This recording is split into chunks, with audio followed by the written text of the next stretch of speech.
तो खबर रायपुर से, दो अफसरों पर गंभीर आरोपों को लेकर अब क्लोजर रिपोर्ट बनाई गई है। जहां दो अफसरों पर गंभीर आरोप लगे थे, जिसको लेकर अब क्लोजर रिपोर्ट तैयार की गई। रिटायर्ड आईपीएस मुकेश गुप्ता और आईपीएस रजनीश सिंह के मामले में क्लोजर रिपोर्ट। अफसरों के खिलाफ दर्ज आपराधिक मामले में एसीबी ने पेश की क्लोजर रिपोर्ट। क्लोजर रिपोर्ट में कहा गया, जो आरोप लगाए गए हैं वह अपराध हुआ ही नहीं है। मुकेश गुप्ता और रजनीश सिंह के खिलाफ तत्कालीन भूपेश सरकार में दर्ज हुआ था मामला। दोनों अफसरों पर अवैध इंटरप्शन का मामला भी लगा हुआ है। दो अफसरों पर गंभीर आरोपों को लेकर अब क्लोजर रिपोर्ट तैयार की गई है। रिटायर्ड आईपीएस मुकेश गुप्ता और आईपीएस रजनीश सिंह के मामले में रिपोर्ट तैयार की गई है। वहीं हमारे साथ इसी खबर पर अधिक जानकारी के लिए हमारे संवाददाता रायपुर से शिवम दुबे जुड़ चुके हैं। शिवम, दो अफसरों पर गंभीर आरोपों को लेकर अब क्लोजर रिपोर्ट तैयार की गई, क्या कुछ जानकारी?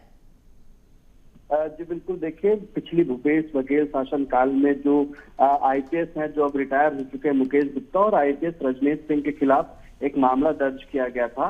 उस मामले को लेकर एसीबी ने अब जो है क्लोजर रिपोर्ट दे दी है। जो आरोप लगाए गए थे दोनों अफसरों पर, उसको लेकर के क्लोजर रिपोर्ट में ये कहा गया है कि वो आरोप या फिर वो अपराध ही नहीं हुए जो लिखे गए हैं।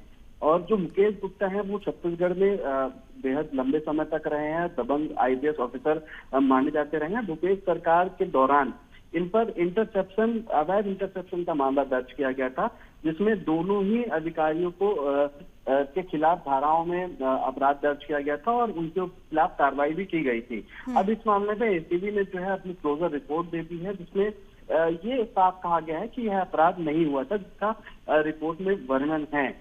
मुकेश गुप्ता और रजनीश सिंह की बात करें तो भूपेश सरकार के दौरान जब एसीबी ने इसके मामले को दर्ज किया था तो वो 6/19 और 7/19 ये मामला दर्ज हुआ था।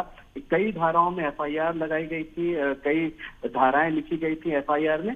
इन एफआईआर जो लिखी गई थी उसमें आरोप यही लगाए गए थे कि जो अब रिटायर ऑफिसर हैं मुकेश गुप्ता, तब वो तत्कालीन एसीबी के चीफ हुआ करते थे, इंटेलिजेंस के चीफ हुआ करते थे, और जो आईपीएस अभी बिलासपुर के एसपी हैं रजनीश सिंह, तब वो एसीबी के एसपी हुआ करते थे और नोडल अधिकारी हुआ करते थे।